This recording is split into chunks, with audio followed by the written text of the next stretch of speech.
Je venais de commencer un nouveau défi, mais rien ne s'est passé comme prévu. J'étais tranquillement sur le siège passager du van en train de coder from scratch l'algorithme de CNN avec Python, quand soudain, j'ai senti la voiture se braquer à droite. J'ai levé les yeux de mon PC pour fixer un énorme buffle en plein milieu de la route. Bien que la voiture se décale, c'était trop tard. J'entends le pneu crisser et un gros bang. Sur le côté gauche de la voiture, j'entends la tôle s'enfoncer et du verre éclater. Pendant quelques secondes, aucun bruit à part le bip d'une porte restée ouverte.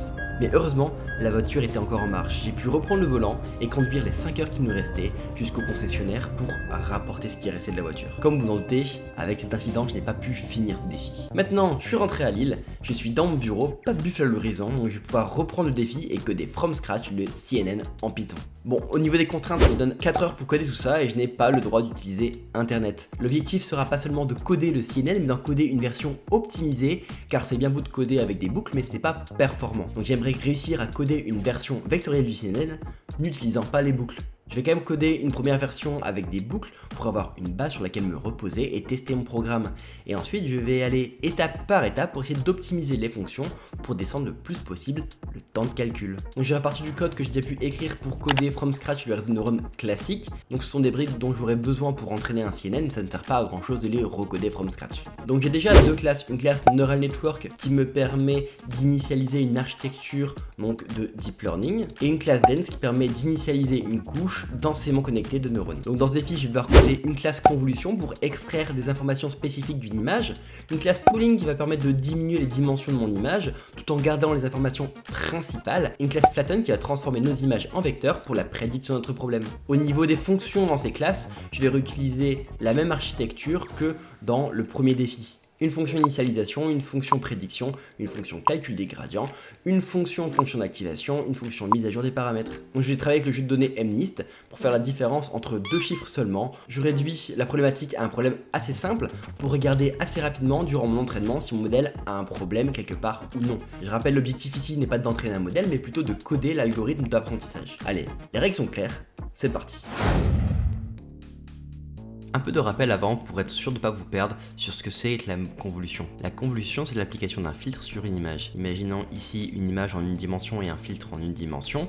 Ce qu'on appelle appliquer un filtre sur une image, ça va être ici calquer notre filtre sur une image, multiplier les valeurs de notre image avec les valeurs de notre filtre. Par exemple ici 3 fois 1, 0 fois 0, 1 fois moins 1, 1 fois 1, 0 fois 5, etc. et sommer les résultats. Et ça nous donnait ici moins 5, donc c'est les résultats de la convolution, l'application de notre filtre sur notre image. Et pour appliquer notre filtre sur toute notre image, donc on va l'appliquer d'abord sur cette partie d'image, et ensuite on va bouger notre filtre, l'appliquer et calculer la valeur associée. Ainsi de suite jusqu'à avoir ici une nouvelle image qui est une nouvelle représentation de notre image avec l'application de notre filtre dessus. Et si on est en 3 dimensions, ça ne change pas. On a ici la hauteur, la largeur et le nombre de channels de notre image. Ici, ce qu'il faut savoir, c'est qu'on aura autant de channels sur notre image que sur notre filtre. On va appliquer notre filtre sur notre image. Donc on va sommer à travers toutes les channels.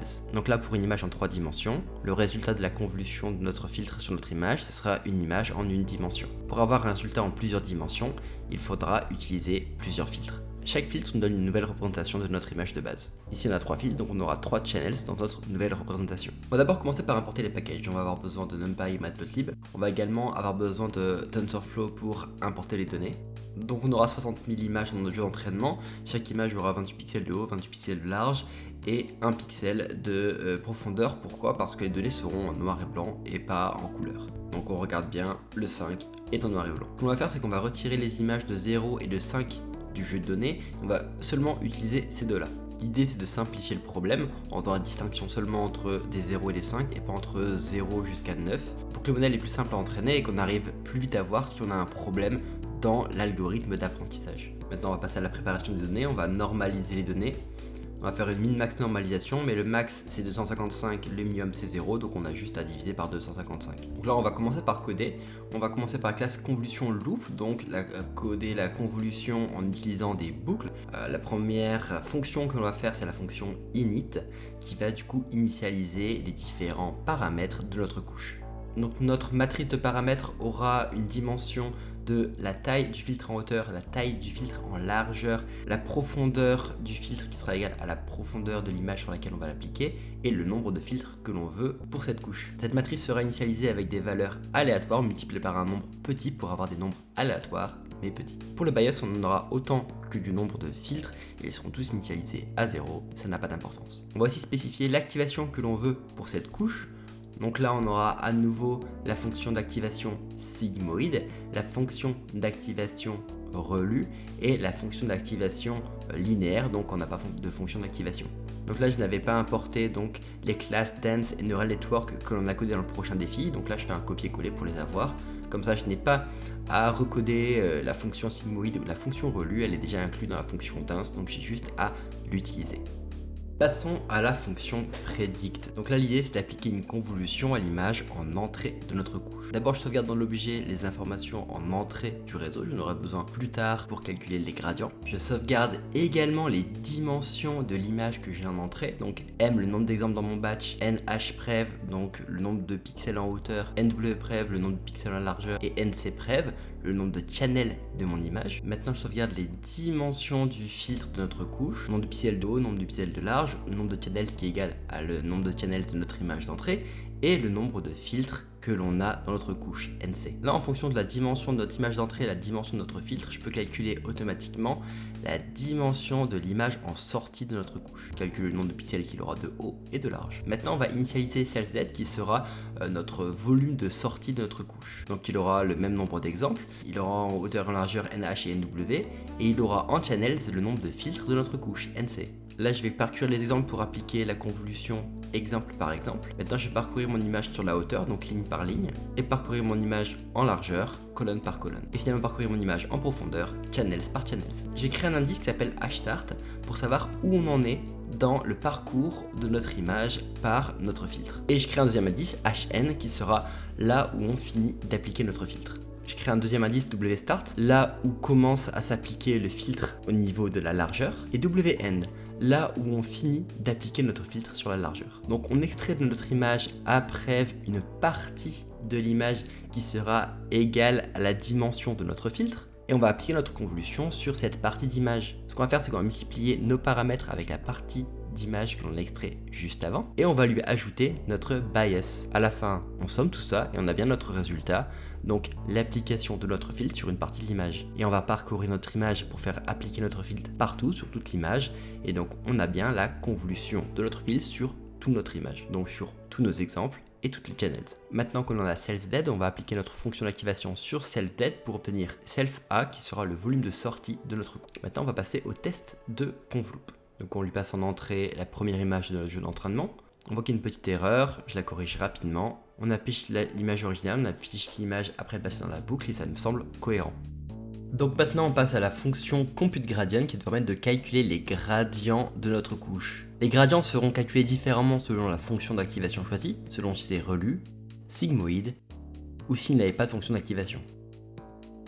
On va extraire à nouveau les informations des dimensions de l'image d'entrée, des filtres et de l'image de sortie. On va initialiser DAprev en fonction de ces différentes dimensions. On va également initialiser DW qui sera la dérivée partielle des paramètres et DB qui sera la dérivée partielle des bias. Là de même, on va avoir une boucle qui va parcourir les différents exemples de notre jeu de données, une deuxième boucle qui va parcourir les différentes lignes de notre image, une troisième boucle qui va parcourir les différentes colonnes de notre image, et une dernière boucle qui va parcourir les différentes channels de notre image. On retrouve également les différents index hStart, hEnd et WStart, WN. Ces indices vont nous permettre d'extraire une partie de l'image de la taille de notre filtre. On va calculer DAprev en fonction des paramètres et de DZ. On va également calculer la dérivée partielle des paramètres, donc DW en fonction de DZ et en fonction de l'extraction que l'on a fait de l'image d'entrée. Et on finit par la dérivée partielle des bias, DB. Et là on comprend mieux pourquoi dans Predict j'ai voulu garder self-aprev parce qu'il est utile dans le calcul des gradients. Donc on retourne bien que DAprev parce que les dérivées partielles des paramètres et des bias sont sauvegardées dans l'objet. Maintenant on passe au test. On va regarder les dimensions de nos dérivées partielles. On voit bien que c'est les dimensions que l'on attend. On regarde à quoi ressemble la dérivée partielle et ça semble assez correct.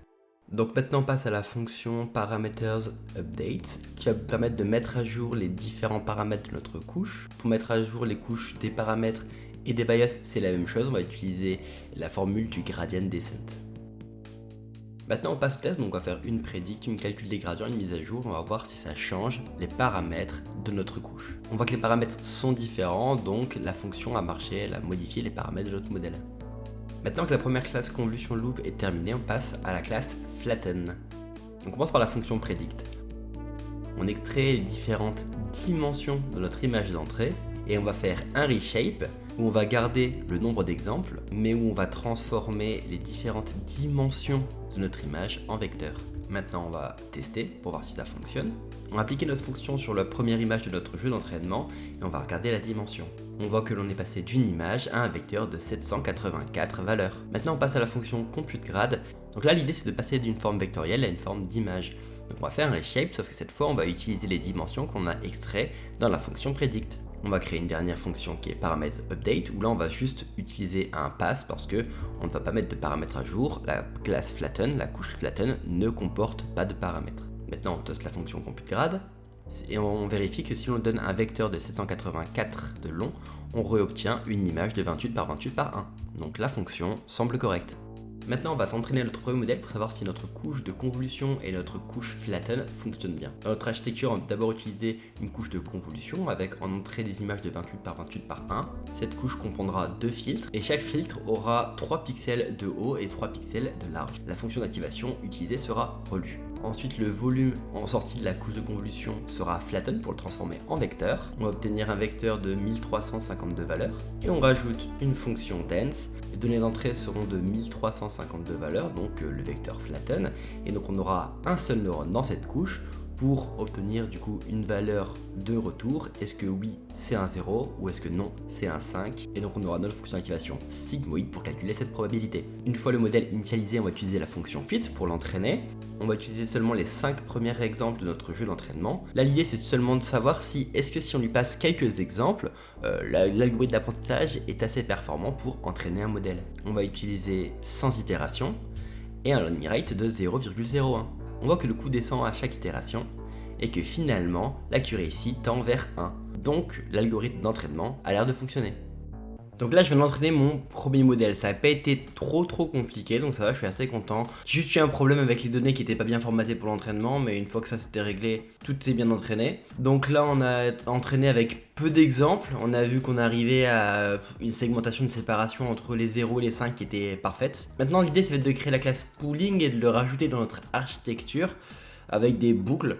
Donc on va voir comment ça va se passer. Allez, let's go! Faire un peu de rappel sur le max pooling pour pas vous perdre.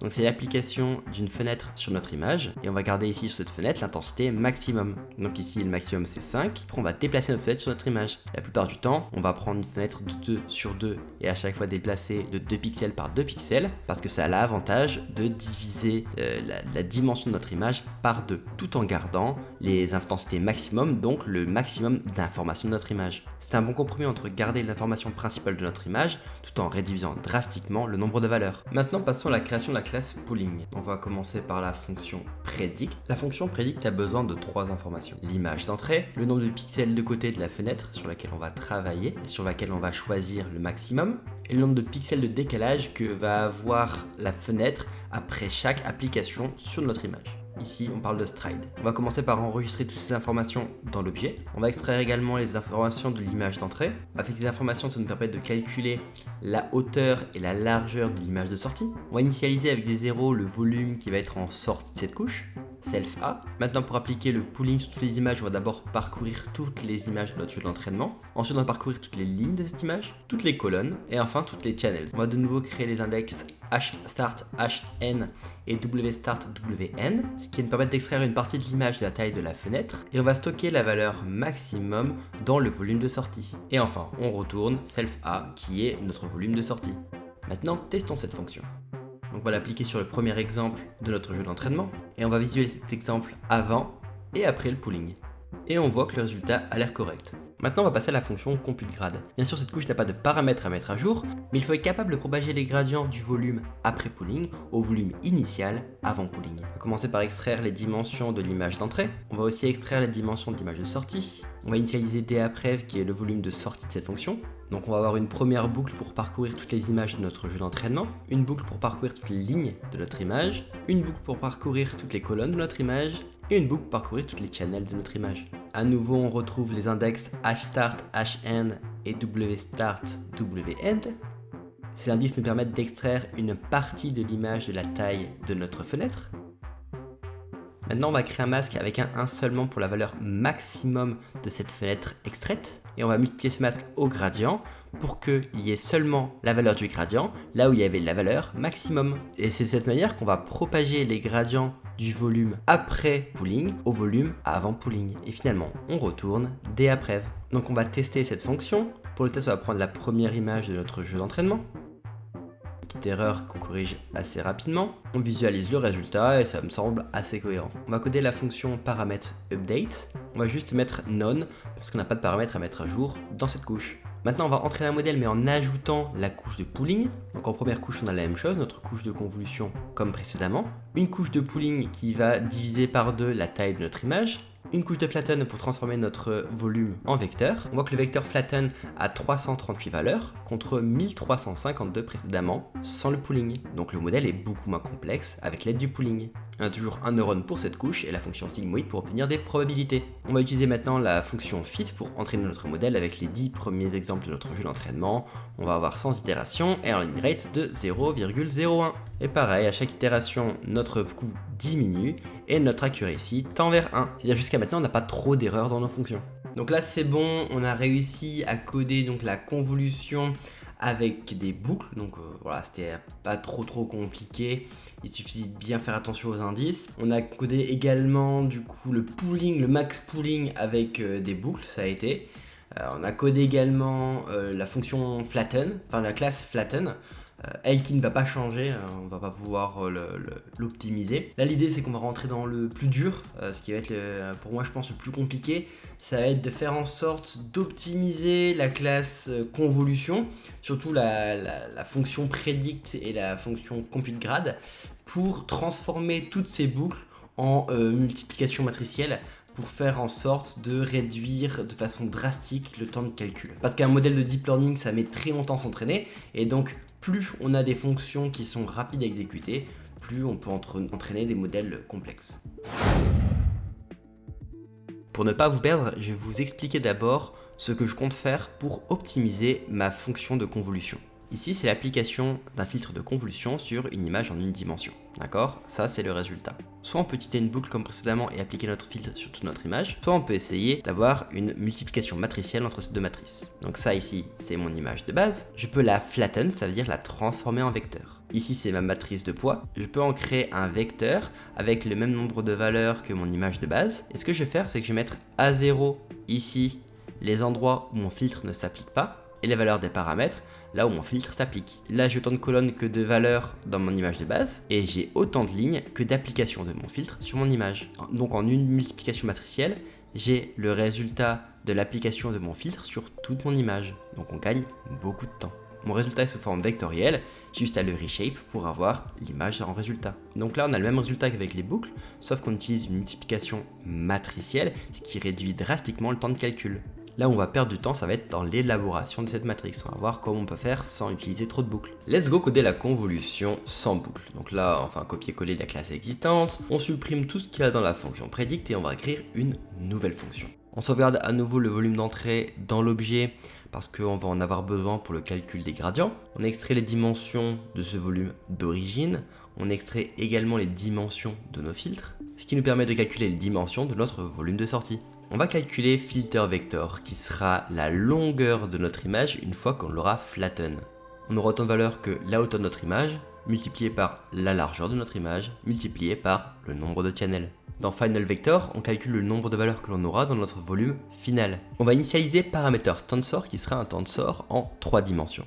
La première dimension, donc les lignes, il y aura autant de lignes que de valeurs dans notre volume de sortie. Il y aura autant de colonnes que de filtres dans notre couche. et il y aura autant de profondeur que de valeur dans notre volume d'entrée. Si on se souvient bien des rappels, c'est comme ce filtre, cette matrice. Sauf qu'ici, on n'a qu'un seul filtre. On a bien autant de lignes que de valeurs dans notre résultat final, et autant de colonnes que de valeurs dans notre volume d'entrée. Donc là, on va avoir une première boucle pour parcourir les différents filtres de notre couche, une deuxième boucle pour parcourir les channels de notre volume d'entrée, une troisième boucle pour parcourir le nombre de valeurs que l'on aura dans notre volume final, et une dernière boucle pour parcourir le côté des filtres de notre couche. Ici, toutes ces boucles ne vont pas servir à faire la convolution sur notre image, mais à créer la matrice qui va permettre de faire la convolution avec une multiplication matricielle avec notre volume d'entrée. Mais pour déplacer notre filtre correctement, on va avoir besoin de plusieurs indices. Le premier, c'est Next Channel. Ce que ce channel nous dit, c'est que lorsqu'on passe d'une channel à une autre dans notre volume d'entrée, on va faire un bond sur notre vecteur équivalent à la hauteur de notre image multiplié à la largeur de notre image. On a un indice Next Filter Line. Lorsque l'on va appliquer la deuxième ligne de notre filtre, il va falloir bouger notre indice d'une longueur équivalent à la largeur de notre image pour qu'on applique la deuxième ligne de notre filtre à la deuxième ligne de notre image. Le troisième indice, c'est Next Picture Line. Lorsque notre filtre arrive au bout d'une ligne, il va devoir passer à la ligne d'en dessous.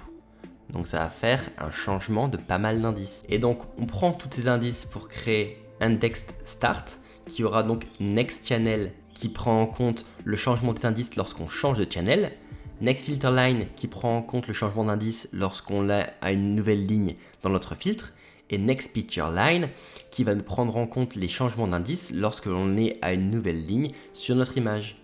Et notre indice FV qui va parcourir notre matrice pour avoir une valeur pour chaque indice de notre volume de sortie. On a Indexed N qui est égal à Indexed Start plus la longueur de notre filtre. Maintenant, on va remplir paramètre tensor qui est rempli de 0 et on va mettre seulement les paramètres là où il faut pour que cette ligne multipliée à la représentation vectorielle de notre image d'entrée, ça fasse une convolution. Maintenant, ce qu'on va faire, c'est qu'on va reshape après pour que ce soit plus un volume, mais que ce soit maintenant un vecteur. Donc un vecteur de dimension m, le nombre d'exemples, et filter vector, qui est le nombre de valeurs que l'on a dans notre volume d'entrée. Là, dans Result, on va avoir deux boucles imbriquées. Une première boucle qui va parcourir tous les exemples de notre jeu d'entraînement, et une deuxième boucle qui va parcourir tous les filtres de notre couche. Et l'idée, c'est qu'on va faire une multiplication matricielle pour chaque filtre avec chaque exemple de notre jeu de données. Là encore, je pense qu'on pourrait optimiser le process et réduire encore notamment la boucle de parcours des exemples. Mais pour le moment, c'est comme ça que j'ai trouvé le plus simple de résoudre le problème. J'utilise la fonction MoveAxis pour bouger les dimensions de notre image. Et enfin, la fonction Reshape qui va me permettre de retransformer mon vecteur en image. Avec M le nombre d'exemples, NH le nombre de pixels de hauteur de mon nouveau volume, NW le nombre de pixels de largeur de mon nouveau volume, et NC le nombre de channels de mon nouveau volume qui est également le nombre de filtres dans ma couche. Et donc j'applique la fonction d'activation à mon image et on retourne self A qui est l'application de mon filtre de convolution sur mon image de base. Donc on va tester cette fonction.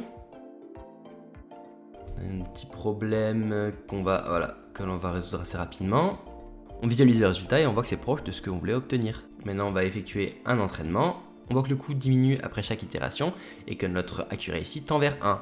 Donc la fonction a l'air d'être correcte. Là, on va comparer le temps de calcul pour la convolution avec les boucles, comparé à la convolution avec la multiplication matricielle que l'on vient de coder. Donc on va tester sur les 1000 premiers exemples de notre jeu d'entraînement. Donc là, le résultat est sans appel. On a 12 secondes pour la convolution avec les boucles contre 0,3 secondes pour la convolution avec la multiplication matricielle. Malgré le fait qu'il reste encore des optimisations à faire dans cette fonction, là on a quand même divisé le temps de calcul par 40. Voilà, j'ai bien galéré pour passer en matriciel, mais apparemment ça a l'air d'être bon et les résultats en rapidité sont vraiment incroyables, donc je suis assez fier de moi. Mais j'avoue que là je commence vraiment à plus en pouvoir, j'ai un peu le cerveau en compote et il me reste plus beaucoup de temps.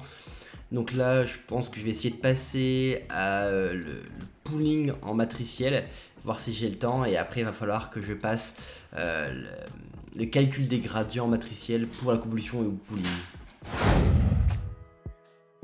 Passe à l'implémentation du pooling sans boucle. On fait un copier-coller de l'ancienne fonction predict et on supprime ce qu'il y a dedans. On extrait les dimensions de l'image d'entrée qui nous permettent de calculer NH et NW qui sont les dimensions du volume de sortie. Ici, je vais avoir besoin d'une fonction d'initialisation où je vais mettre une variable init que je vais initialiser à false. Vous allez comprendre pourquoi. L'idée, c'est que la matrice dans le pooling, elle ne va pas changer. L'image d'entrée, elle va toujours avoir la même forme, donc la multiplication matricielle sera toujours la même. Si c'est false, on rentre dans le if, et donc on va créer la matrice. Après, ce sera initialisé à true, donc on ne passera plus dans la création de la matrice. Donc la matrice aura comme nom parameters. Et comme pour la convolution, chaque ligne représentera une valeur pour le volume de sortie, et on aura autant de colonnes que de valeurs dans notre volume d'entrée. On va d'abord faire une boucle qui va parcourir toutes les lignes de notre matrice paramètre. Une deuxième boucle qui va parcourir la fenêtre de pooling. Ici aussi on aura besoin d'index. Un premier next filter line qui s'incrémentera lorsqu'on changera de ligne du filtre, donc de la fenêtre de pooling. Une deuxième next picture line qui va s'incrémenter lorsqu'on va changer de ligne sur notre image. Et on va utiliser tout ça dans index start, là on va commencer à appliquer la fenêtre, et index n, là on va finir d'appliquer notre fenêtre de pooling. Et on va mettre 1 là où la fenêtre s'applique. Donc pour résumer la matrice parameters, dans chaque ligne on aura un vecteur de la taille du nombre de valeurs dans notre volume d'entrée. Dans ces valeurs, on aura seulement des 1 là où se positionne notre fenêtre de pooling. On aura des 0 partout ailleurs. Et pour chaque ligne, on va décaler la fenêtre d'application sur notre image. Là, on va flatten l'image d'entrée de notre couche, on va transformer le volume en vecteur. Pour résumer, ce qu'on va faire, c'est qu'on va multiplier notre matrice parameters avec nos données d'entrée. Donc ça va retenir pour chaque ligne les valeurs dans notre fenêtre de pooling. Et on va utiliser npmax pour choisir la valeur maximum qui était dans cette fenêtre. Finalement, ce qui va être retourné, c'est un vecteur de la taille de notre volume de sortie, avec à chaque fois, donc chaque colonne, une seule valeur, la valeur maximum qui était dans notre fenêtre de pooling. Donc on a bien un max pooling. On va utiliser la fonction moveAxis pour changer nos dimensions, avant de faire un reshape pour transformer notre forme vectorielle en image. Donc des petites erreurs qu'on corrige rapidement et on pourra tester notre fonction. On va tester si elle fonctionne. Petite erreur ici qu'on va corriger. Et on voit bien que les résultats sont les mêmes que la fonction pooling avec des boucles. Maintenant on va calculer le gain de temps. On voit bien ici que le temps est divisé par plus de 2. Maintenant on va pouvoir faire un entraînement avec la convolution en mode multiplication matricielle et le pooling en mode multiplication matricielle. Et on va le comparer avec un entraînement avec la convolution avec la boucle et avec le pooling avec la boucle. On voit qu'avec cette amélioration on a baissé le temps d'entraînement de 50%, ce qui est vraiment pas mal. Time's up, c'est fini. Donc là maintenant je vais plus pouvoir coder. Je suis assez content de moi, j'ai réussi à passer du coup la convolution et le pooling en format matriciel avec un gain qui est quand même assez significatif, pas mal pour la convolution. Puis on voit que sur l'entraînement ça a un impact quand même assez fort. On divise le temps de calcul quand même par quasiment 2, ce qui est assez énorme. J'avais essayé de faire quelque chose qui aurait pu être encore plus efficace. Du coup, pour l'optimisation, l'idée était la suivante. La matrice de convolution ici était assez longue en temps de calcul à créer. Donc l'idée, c'était de la créer qu'une seule fois. Je m'explique. Ça, ce sont les paramètres de notre couche. Et ça, c'est la matrice du coup créée pour appliquer la convolution avec une multiplication matricielle avec notre image. On voit que les valeurs sont les mêmes. Ici, c'est juste une restructuration de notre matrice de base. Ce que je voulais faire, c'est que ici, au lieu de mettre les valeurs de ma matrice de base, c'était de mettre une vue sur ma matrice de base. C'est-à-dire que ici, si je modifiais ma matrice, et si je la mettais à jour, là je le transformais le 1 en 2, ça aurait mis 2 exactement partout parce que ça aurait été une vue de ma matrice de base. Donc je voyais bien un peu comment faire si je codais en C avec des pointeurs, etc. Mais en Python, je ne savais pas du tout comment faire et comme je n'avais pas accès à Internet, après quelques tests, j'ai vite abandonné l'idée. Et ensuite, les améliorations possibles, ça aurait été de changer, de remplacer les boucles dans le calcul des gradients pour la convolution et pour le pooling par des multiplications matricielles. Autant pour le pooling, voilà, je sais pas trop, j'ai pas eu trop d'idées parce que j'ai pas encore réfléchi dessus. Autant pour la convolution, si j'avais eu plus de temps, j'aurais eu des petites améliorations possibles. En tout cas, là je suis assez content de moi, j'ai réussi le défi. Donc pas totalement parce que je n'ai pas pu remplacer toutes les boucles par des multiplications matricielles, mais j'ai réussi du coup à descendre le temps de calcul de façon assez significative et comme on l'a vu dans les différents tests, l'algorithme est prêt pour entraîner des modèles de deep learning. Mais dans tous les cas, il ne faudra pas utiliser ce code pour entraîner vos modèles, c'est sous-optimisé à fond. Si vous voulez entraîner vos modèles de deep learning, donc pour faire du coup du deep learning classique ou du CNN, il vaut mieux utiliser PyTorch et TensorFlow qui permettent du coup de faire tourner du code optimisé pour entraîner vos modèles. Maintenant, vous en savez bien plus sur le deep learning et le CNN. Mais c'est pas tout d'apprendre la théorie, comment ça se passe dedans. L'idée, c'est d'appliquer sur des projets, etc. C'est pour ça que je vous propose du coup une formation qui s'appelle Deep Learning par la pratique, où l'idée c'est de vous apprendre à utiliser TensorFlow et de vous proposer des projets pour que vous appliquiez vos nouvelles connaissances et que vous pouvez donc devenir expert sur ce sujet pour pouvoir résoudre des projets personnels ou pouvoir appliquer vos nouvelles connaissances en entreprise. Donc si vous voulez plus d'informations, n'hésitez pas à cliquer sur l'écran ou à regarder le lien en description.